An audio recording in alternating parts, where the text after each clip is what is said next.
పలువురు బీఆర్ఎస్ కీలక నేతలు బీజేపీ పార్టీలోకి చేరారు. ఢిల్లీలోని బీజేపీ కేంద్ర కార్యాలయంలో తెలంగాణ అసెంబ్లీ తరుణ్ చుగ్ ఆధ్వర్యంలో కమల తీర్థం పుచ్చుకున్నారు. కొత్తగూడెం మాజీ ఎమ్మెల్యే జలగం వెంకట్రావు, మాజీ ఎంపీ సీతారాం నాయక్, మాజీ ఎమ్మెల్యే శానంపూడి సైథిరెడ్డి బీజేపీ పార్టీలోకి చేరారు.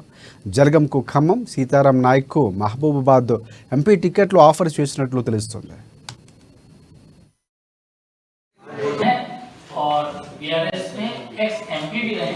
आज हमारे साथ भारतीय जनता पार्टी परिवार में शामिल हो रहे हैं।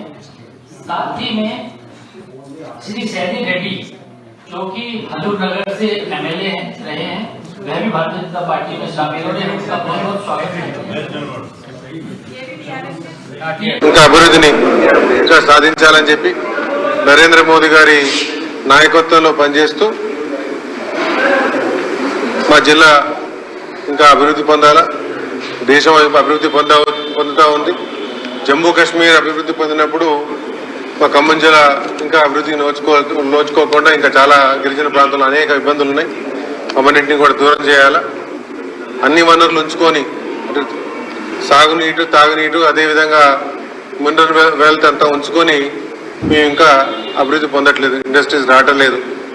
ఇండస్ట్రీస్ ఇంకా రావాల్సిన అవకాశం ఉంది, అవసరం ఉంది. దాంతోపాటు మా దగ్గర ఉన్న యువతకి ఉద్యోగాలు కావాల్సిన అవసరం ఉంది. ఇవన్నింటినీ తీర్చిదిద్దాలంటే నరేంద్ర మోదీ గారి ప్రభుత్వం దాన్ని బలపరచాలని చెప్పి ఆలోచనతో ఈరోజు భారతీయ జనతా పార్టీలో చేయడం జరిగింది.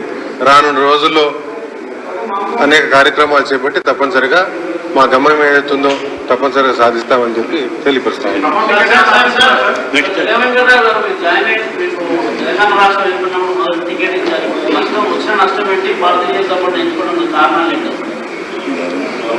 BRS